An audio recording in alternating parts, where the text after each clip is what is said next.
On May 6, 2001, I was involved in a horrible automobile accident. The accident happened on the Indiana-Ohio border on Route 24.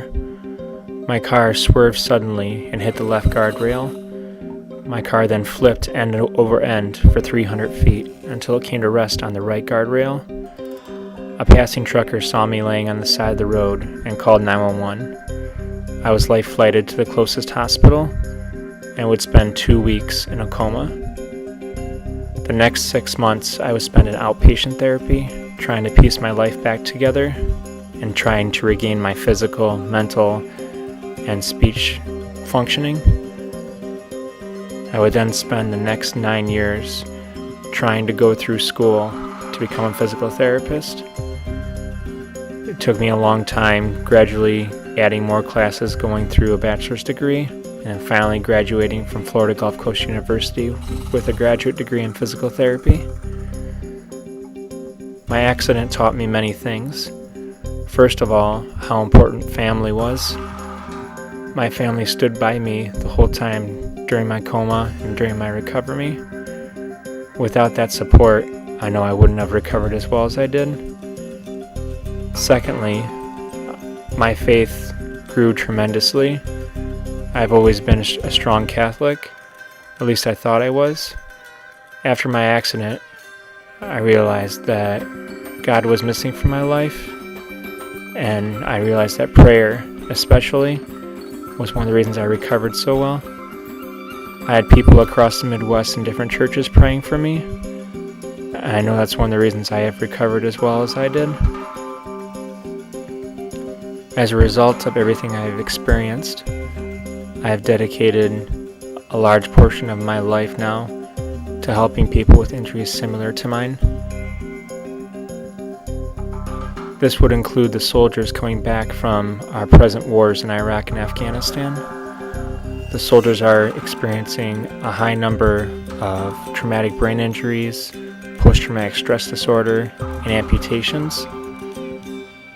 This is mostly due to the increase in the rate of blasts that we've seen during this war. About 68% of all the injuries that are coming back from this war are due to blasts. Blasts can have a number of different causes. They can be caused by improvised explosive devices like the one seen in this picture. These are often hidden in groups so that people will not see them coming. Many times when one goes off, soldiers will all run to try to help that soldier that's been hurt by the blast, while all the other soldiers are over there, another blast will go off. The rate of suicide bombings has also gone off in this war. This carries with it a chance of catching a disease from any bone fragments that come off a suicide bomber. Landmines have also increased in usage in this war. This is one of the reasons we've seen a huge increase in the number of amputations that are happening during this war. As you can see from this picture, when this one soldier is carrying out another injured soldier, is usually the most dangerous time for a soldier. Now, the injury rates have gone up during this war, but the mortality rate, death rate, has actually gone down. This is due to a number of reasons. One is the amount of armor, the level of armor of our soldiers has increased dramatically during this war. Also, the triage time, the time that it takes to get a soldier from the battlefield where they're initially injured to a hospital, has decreased dramatically. It takes about 12 hours to get them to an actual hospital in Landstuhl, Germany. It takes another 24 hours to get them back to the United States. So as a result of this, we are seeing a huge decrease in the number of deaths in this war, but a huge increase in the number of soldiers that are coming back injured. As I mentioned before, the most common injuries we are seeing are traumatic brain injury, post-traumatic stress disorder, and amputation. Now, how these three injuries work with each other is that anytime you have one traumatic injury, it is extremely hard to deal with. The most common side effect of any of these injuries is severe depression. These severe depression rates are actually even higher in our soldiers than in the general population. One of the reasons for this is the huge drop-off in support that we're seeing after the soldier leaves the VA system. One of the main reasons for this, if you can imagine, is that a soldier has an enormous amount of support when they're in the VA system. They're around other soldiers, they have similar injuries to them, they're receiving a huge amount of support, a huge amount of encouragement, and they feel fantastic. Even with their injuries, they're willing to get better, but they go home and that amount of support drops off all of a sudden.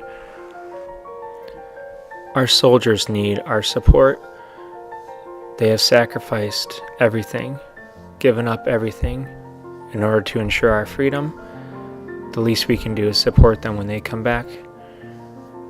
We have seen that exercise, increased activity levels, and the amount of support someone receives are the biggest factors for recovery from any of these injuries.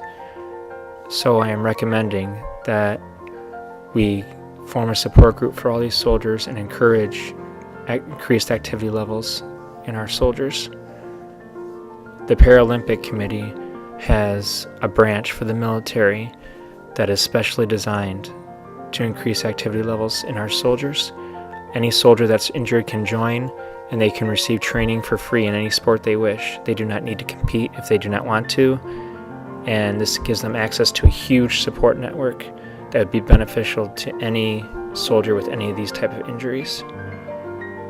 One of the simplest and most powerful things we can do to help our soldiers is just to be there for them, just to give a listening ear for what they have to say.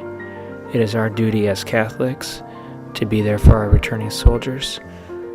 Our soldiers are suffering. They have increased risk of joblessness, homelessness, and depression and suicide. We need to be there to support our soldiers and to ensure their optimal. I recovered as well as I did because I had the support of my family, my church, my community, and God behind me.